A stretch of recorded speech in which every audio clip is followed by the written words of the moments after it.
This is Critical Nonsense, our high-lowbrow show about culture, science, and tech.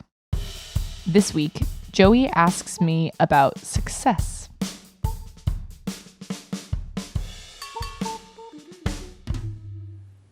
Woo! I taste just like candy. This is what a Joey sounds like. Almost, but not quite, singing Foxy Brown, because that's what was in my head. And this is what an executive producer and confectioner, Jess Vander, sounds like. Hi, this is Jess. Are you not a confectioner? No, it's just a funny transition between...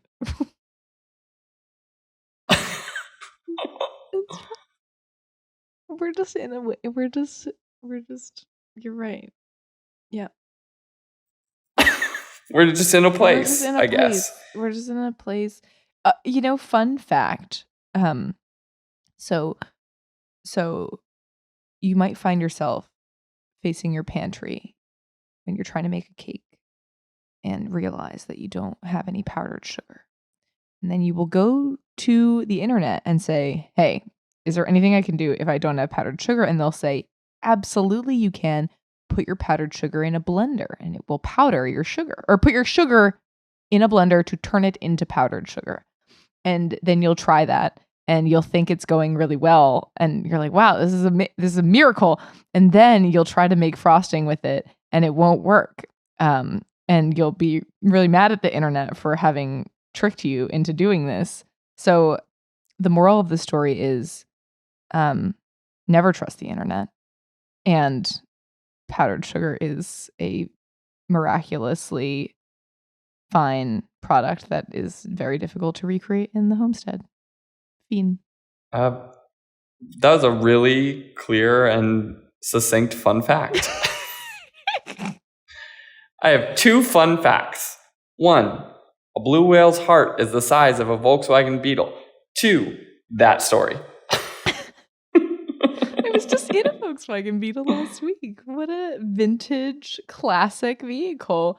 Also, can we just pause and do like a preemptive special thanks for the enormity of whales? Because when you really think about how big a whale is, it is so incredible. You know, just like most animals you can imagine relative to yourself, like pretty like bigger than me or like smaller than me. And then there's whales, and whales are exponentially more massive than any human. It's amazing. I like I said, we're in a place. Whales be big. Another moral of the story, whales be big. Are big. Yeah. I just want to say, not the intention, but our special thanks, I've realized, is just like a little like mental health gratitude moment that we do at the end of the podcast every week, and is like really productive for us, I think. So I agree. Housekeeping, house clean. Mm-hmm. Okay, Jess. Joey. I am going to introduce a topic for discussion. Okay. And I would like to start by reading short tweet thread, but I feel like it is worth reading in its entirety because I read it about, I don't know, a week or so ago, maybe 10 days ago. And I've been thinking a lot about it ever since. And I think in part because we're going through like review season a little later than usual here at the company, and sort of reflecting on how people are doing and how you can help them do better, and how am I doing and how can I do better. So without further ado, this comes from Kajornwang Chung. Her Twitter handle is Sienna First, and it is this. It's been a week and I'm still thinking about what my 14-year-old son when I asked him how he goes about achieving success. In quotes, doing the bare minimum required for the result needed. The boy is a straight A, top of class scholarship student. Something important is going on here. I also have a straight A daughter, a serial winner, athlete, and salutatorian, currently riding a full college scholarship with the mindset of doing the best I can and being the best in everything I do. They're achieving similar results, except for my girl constantly struggles mentally. Meanwhile, Ashwin, son, spends half his time as a top-level gamer while achieving top results at school by doing, in quotes, bare minimum, and is generally enjoying a much less stressful life. I'm still thinking about this, but guys, are we being misled here with how we achieve success? Annie's success comes from her competitive drive. Ashwin's is from knowing what needs to be done and doing the bare minimum to tick the marks. He planned out his whole college scholarship strategy with research and is simply ticking the box. His mental stability is much better. I asked him further, and he said it's a lower risk of wasting his lifetime this way because the excess effort, in quotes, falls into the luck area, in quotes, which is unreliable and often unprofitable. I feel like there's something deep and correct going on here, and I have yet to come to a conclusion. But my thought right now is that the difference between being the best versus succeeding in getting what you want, it's endgame related, but then maybe he's right. Maybe being the best is just ego and has never been necessary. And so my question for you is, how should we approach success? It's almost making me think that there's like this underlying question of whether you think that these philosophies of success are something that you choose or something that is like either the way you're wired or like something that was deeply ingrained in you because if it were as easy as like a philosophy and needing to just like convince someone, like convincing the daughter in this situation to do the bare minimum, that seems highly improbable. Right? Like no amount of like, actually just look at your brother, he's so much happier than you. Like that's not gonna fly. Right? Yeah. Yeah. I think it sort of like raises so many questions. I think one, like, are these the only two approaches to success? You know, I'm assuming probably not. Maybe it sort of demonstrates two poles in motivation, but I think what the author is sort of suggesting with this is that, you know, both of these children are her kids. They're sort of playing with similar genetic toolkits. Obviously, they're distinct individuals and whatever. And they're both, you know, doing extremely well, which like there's also like a subtle like flex through this entire tweet of like, sure, look how good my kids are. My kids are very successful, capital S. Yeah. Yeah, it's like she's just like listing their resume for like, they just put their mom's tweet in their like cover letter for job applications or something like that. But there is this aspect of like, how do we approach things? And you know, there's also sort of this gender dynamic or biological sex dynamic that is underlying what she's talking. And I don't know whether she's implying that explicitly all women approach things this way and all men approach things the other way, like her son. But she is sort of implying that like she sort of has taken the approach that her daughter has taken. And, you know, there's been a bunch of readings and like books and conversations happening of recent about sort of ways in which boys are failing in schools and ways in which, you know, young girls, young women are struggling with mental health issues that, you know, and most of those conversations are pointing to social media and things like that, but it's still sort of based on that idea of like personal comparison, right? Which is like the idea of needing to be the best is a comparative idea of like you have to be better than everyone. And whether you're talking about like how you look on Instagram or how are you the best student? Are you the best, in whatever field you're entering into is sort of an interesting question. And I think, I don't know if you agree with this, but I think if you were to sort of abstract things out, most of us would probably agree that like trying to be the best is a little bit of a sort of like treadmill exercise, right? Like how will you ever know you are the best, and like who are you trying to beat? But I'm curious how you think about success. Well, I mean, I think that is inherent in this is also like what is success? Like the author is implying that maybe in some ways like on paper other kinds of like achievements look similar between her children, but that her son is more successful because he is able to also balance mental wellness. I would say another thing, like to your point about the treadmill of being the best, like what about legacy as part of what measures success? Or like will she be remembered more for the things she's achieved because she has quote unquote like done, she was the best at things? Like maybe that's what success is. Like maybe success is mental wellness, and therefore like who cares what you've achieved, right? Maybe success is the relationship that the parent has with their children.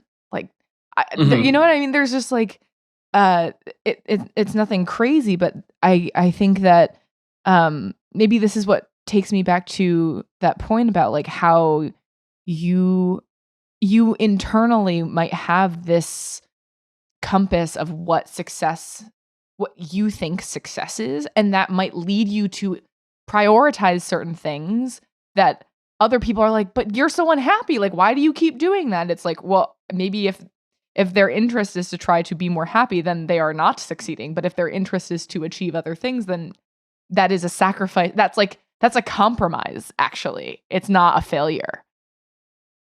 Yeah. I think it is interesting of like what are you valuing and where and how, and clearly like in this instance, right, the son is valuing his mental well-being, right, and time, right, maybe, and effort. Like he has sort of like a conservational approach to his time and energy, right, and it is trying to like conserve what doesn't need to be used. Yeah. Whereas being the best sort of removes the potential for being like conservational, right? Mm-hmm. Where it adds an outside expectation onto any task that you're trying to do. Not simply that something is done, but that it was done better than anyone else could possibly do it. Well, right? Right. And I mean, I think what you're also touching on is like, it is also not necessarily always in that person, like being stuck with that philosophy might be still a toxic mindset, right? Like it may be that you don't want that to be your top priority or value, but you feel compelled by pressures external to you in so many different forms, or like there is like definitely the dark side of this. I personally can relate because I would identify with this type of definition of success. Though I think for me it's a little, there's the nuance of what I'm trying to prove to people, which maybe matters less than what I'm trying to prove to myself, which is an impossible, that is an impossible thirst to quench. For better or worse, here we are. Yeah. I mean, you're a tough critic, and when you're trying to prove to yourself that you're good. Yeah. But it is I identified more with the sun's approach to success, or I can see myself closer to that in how I try to approach things. And what's interesting is, right, there's, key moments in my life where I have extremely overexerted in order to do something, because either I didn't feel like something was good enough yet to tick the box, or because maybe I misjudged what was required of ticking the box, and because I have my own sort of personal standards and, trying to get better, like I push, but for the most part, I have not sort of created that mental sort of like chase aspect, right? Like that you're chasing a ghost a little bit. And like, candidly, and I told you this before we started, like I could see in you like sort of more of the daughter's approach, right? And not like one-to-one, or that you're sort of like on some like tough mental state or anything, but I could see that you like, you really push yourself in a certain way as you're approaching success. And I don't even know, I don't know what to make of it, right? And maybe it simply does come back to your point about like what is satisfying, like what are you chasing? But I don't know that many people sort of clarify those things for themselves. Right. I don't know that I ever have, been like, this is what I value most and this is how I will approach success. I think you get sort of fed into patterns. Yeah. And that's where some of like this like gender dynamic stuff could be coming in. It could be biological, right? It could be a product of sort of people's biological sex as opposed to gender dynamics. It could be a gender dynamic in society that is sort of pushing people into these patterns, right? Like could be life stage pressures of like, it's time to be doing this now. You're like, okay, I guess that's what I'm doing. Shit. That's a priority, I guess. Yeah, it's really, I mean, for whatever different reasons why, I think those all seem like good reasons, and it's probably a confluence of those. But it is interesting to see like where we land, or so like the general consensus about certain things. For example, like it's cool to succeed without trying to a point, but like you also don't want to be not trying, because then that's privilege, and if you're trying too hard, that's desperation. So you don't want that either. There's like, like there are certain qualities of attaining different types of success, and sort of that I think are generally understood to be like the best version. Right, like even in this, it is implicit, like, sort of on paper achievements, if they come at the cost of mental well-being today, that is like, we can be critical about that today. Maybe in a way that we wouldn't have been before. But it's just interesting to see the sort of like, what's the best route to success? There is sort of like underpinning assumptions about that societally. Yeah. I mean, it's interesting, not that I have an answer, but it is often interesting when you get to these discussions of like biology and sort of like any sexual dimorphism or not even dimorphism, right? Like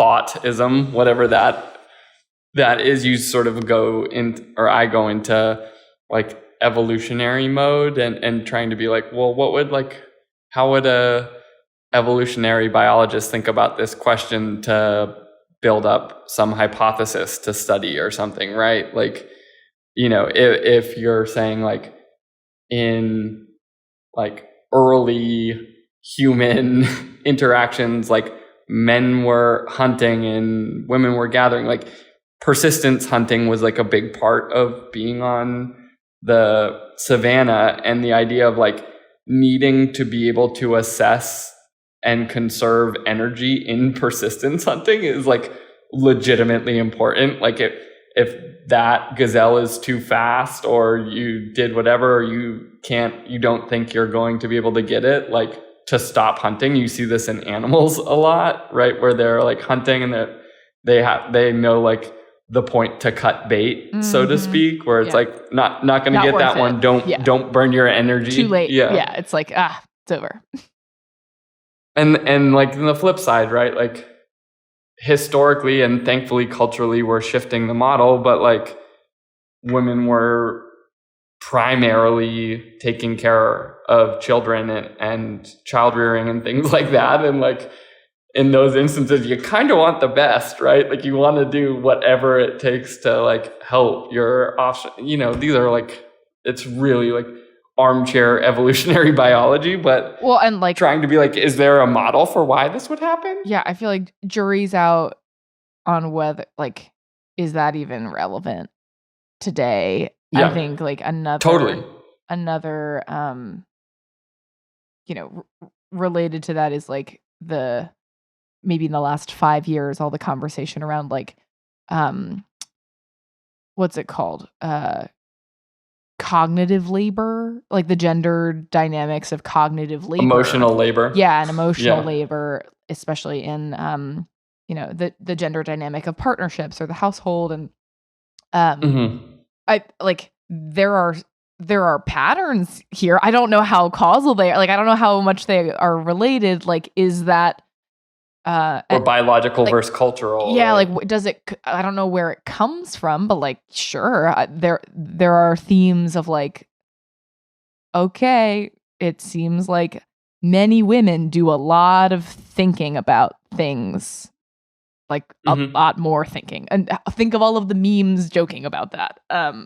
I guess I wonder about, I guess like, it seems like earlier we were talking about, in an ideal world, like success would just be perfectly aligned with your own personal priorities. But the reality is that there are all of these other influences that may be accidentally tipping scales beyond your internal compass and sphere, that may make you feel pressured to do something that maybe you were taught that way when you were a kid and your sibling was taught something else just because of their gender, or maybe it's that ingrained in your biology that you're wired to think a certain way. I don't know, but I do think, like I had said at the beginning, that it's super hard to break whatever it is, like whatever your own like success philosophy is.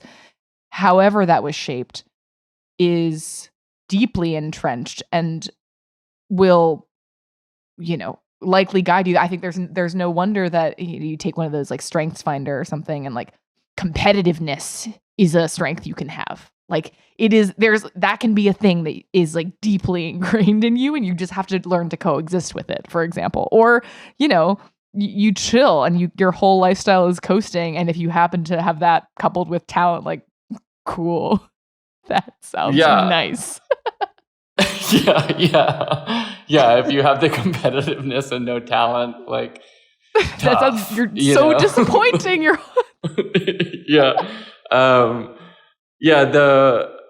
but they're like the flip side, right? There's like lots of studies about, the people.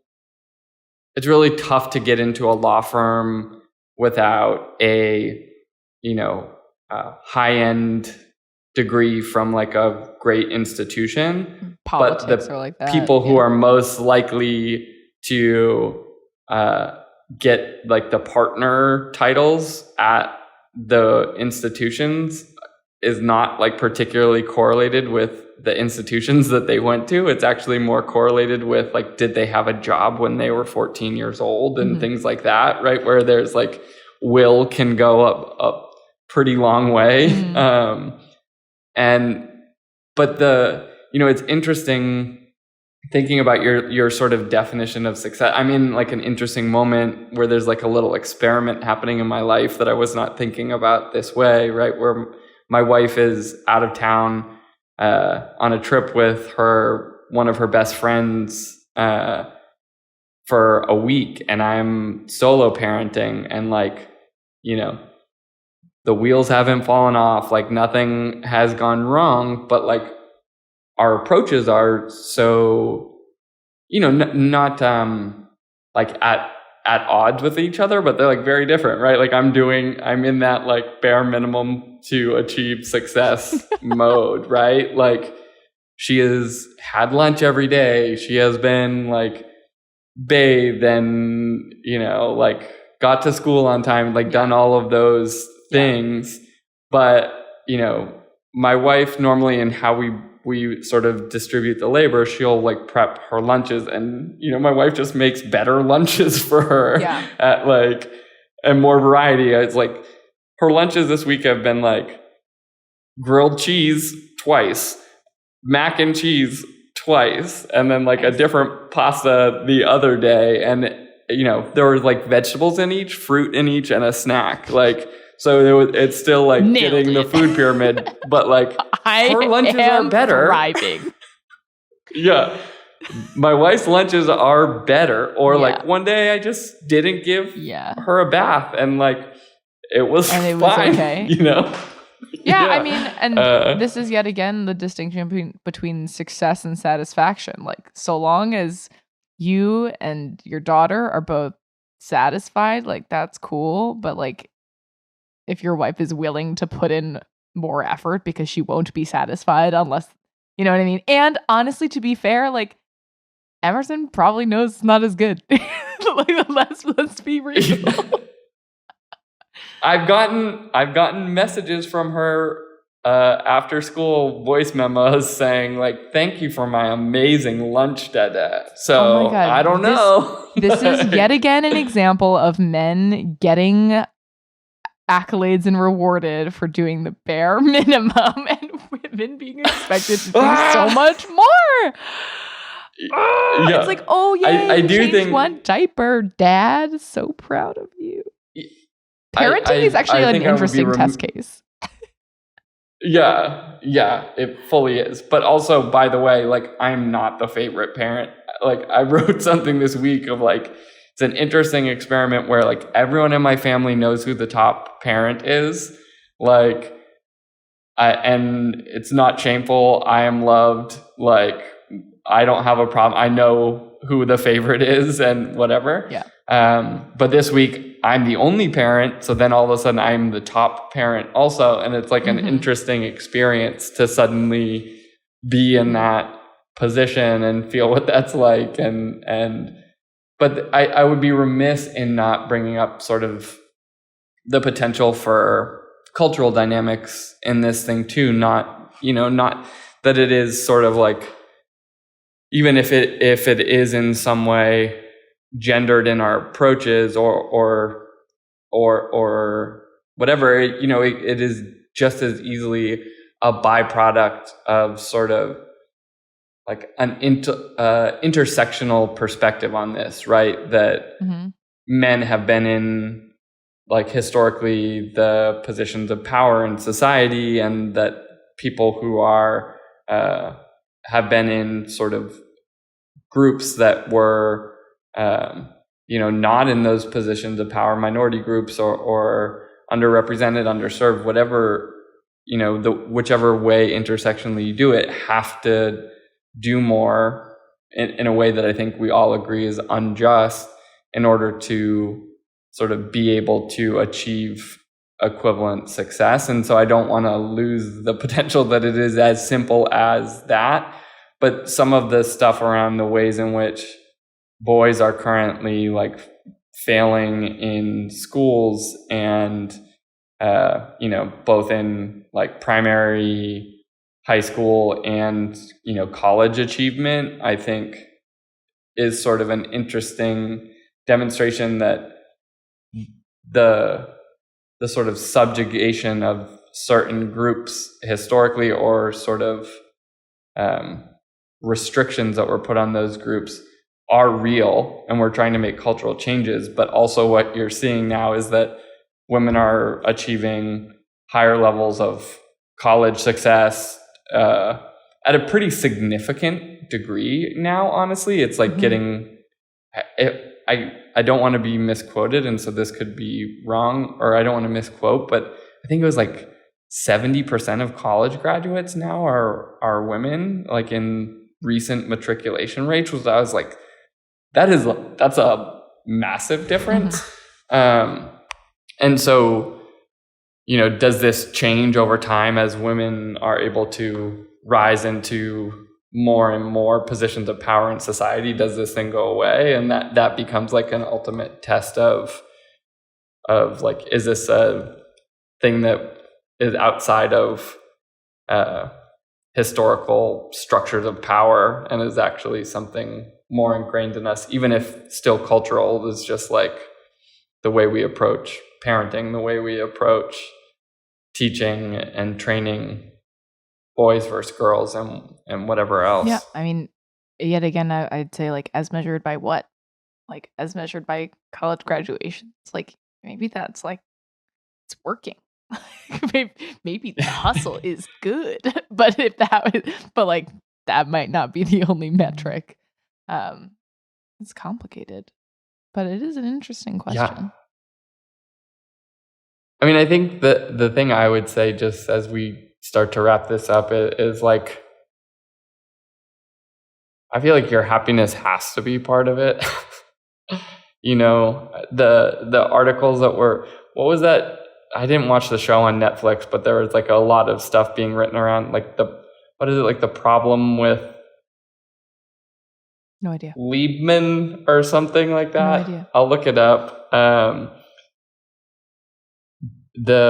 There was a show about like middle age, and there was a bunch of articles written, and someone wrote an article about sort of this like middle class strife, or like upper middle class, or even like lower wealthy class strife. And there's a bunch of people were getting upset at this one woman that New York Times wrote an article about, because she was basically saying, I'm working all the time, I'm doing all of these things, and I don't have, like, she's not enjoying the things that she's doing in her life.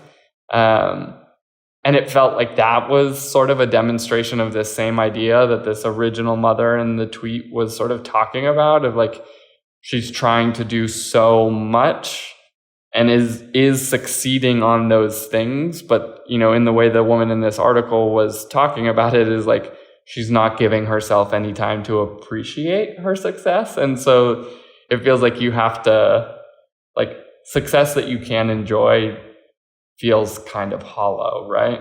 Yeah, but does that change that it is, like, what is it measured by? Is success measured by, like, how, just because you can't enjoy it, does that not mean that you affected certain outcomes?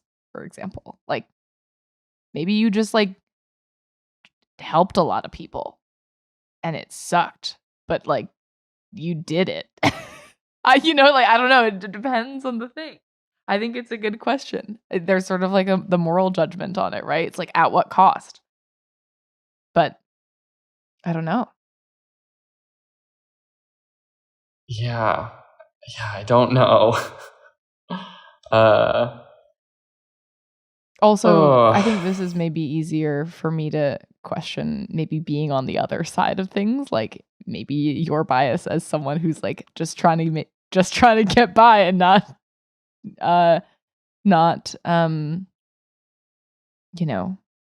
you sort of acknowledging your that you can relate to the son story, right? Versus like me being like, yeah, but what about achieving? It makes sense that you would be caring about happiness, and I would be like, but what about winning? We're funny. Now I'm trying to find the show. It's like, I feel like it was like, Is Someone Okay? I'm just blanking on it. Why don't you bring us to our wrap up corner while I see if I can find this show? Okay. Success is very complicated, both in how we even define what it is and what ultimately drives us to achieve it. It is almost certainly some complicated combination of a lot of different factors based on how we're wired, what we're taught, what is valued in society, what people think about us and what we're doing with ourselves and how we're spending our time. But it also is really difficult to do anything different than what you end up deciding is that idea of success for yourself. And I don't know if we have really reached an answer about if there is a better way to succeed, for example. But I do think that if it feels like a rare exercise to think about what do I care about and is it worth it, or am I just feeling other pressures to do things because then maybe it's worth the long haul to try to make some behavioral shifts about that. I certainly am with you if you feel that way, because who knows, you might be able to be one of the few that can find some happier medium. Joey, did you find the show? I found the show. Fleischman is in Trouble is the name of the show. I found the article, which we'll put in the show notes, that caused the kerfuffle, the dust up, the, scolding, external scolds all pointing at this woman and, scolding her either approach or her philosophy or her lack of perspective or whatever. I candidly haven't read the article. I just saw lots of people talking about it. But I think your recap is great. Like, maybe it's as simple as just answering the question, what's important? Mm-hmm. And then, sorry if you're bad at stuff. Yikes! It's funny. Burnt. Critical Nonsense is a Sylvain production. Brought to you by Bare Minimum Supply Co. Just run! As always, we'd like to thank executive producer and overachiever, Jess Vander. Thanks, Joey, underachiever. We'd also like to thank sound engineer and the labor of love? No. Alex Contel, thank you so much. We'd like to thank programming coordinator and achiever of hearts, Les Jacobs. And thanks to our production crew, the success stories of our lives. Sorry, Gilbert and Norm Estridge. As always, thanks, Ellen. Thanks, Ellen. Special thanks to grades. I feel like that's what you're going to say. No, I've got a complicated relationship with grades. But star charts, definitely. Another star on the chart. Oh, you just like gold stars? Yeah, right. Love them. Love that. Love it. The binary of just like, this was a good thing. This was a not gold star thing. Special thanks to my hip hop class teacher in college, Anthony. You said something that has stuck with me forever, which is that when when someone is doing something great, there is no reason that you shouldn't lavish them with praise. That was like the line, is like lavish them with praise. Because affirmation is awesome and a very, very powerful thing for people. So next time you're second guessing yourself, lavish people with praise, folks. You never know. They might need it. I love that. I listened to, special thanks to Ben Affleck and Matt Damon's friendship, I guess. Because this new Air promo is obviously like everywhere for some reason. I heard them on the interview promoting that, which I didn't even know was coming out. I was like, why are these two guys here? And they were talking about how they sort of just cheered on each other's success. They had a shared bank account early in their, like, not like youth, like children, like adults, when they're trying to like break, and they would just put money in and be like, oh, you need to go fly somewhere, or like whoever put the monay in, we both get to use it. It's like take a penny, leave a penny bank account. Wow. That's amazing. But they'd be like, I did this show and I got $35,000 and it's in the account. And they were just like, his success didn't mean anything to my success. Like, why couldn't we both be successful? Or, you know, when he was in a high point and I was in a low point, like, I just was rooting him on. Like, wow. You know, that like non-comparative approach to success feels like healthy, even if those, you know, whether or not those two are like the model of it. Like, I appreciated it. Yeah, and actually that's another thing, like special thanks to supporting each other, success or not. Yeah, so many hugs. Special thanks to you, Jess, for supporting me. Yeah, hugs virtually. That was a less enthusiastic hug. It was like, what? Anyway. Yeah. Well, cool. See you next week on the nonsense train. Later's on the Minjay. Love you. Bye.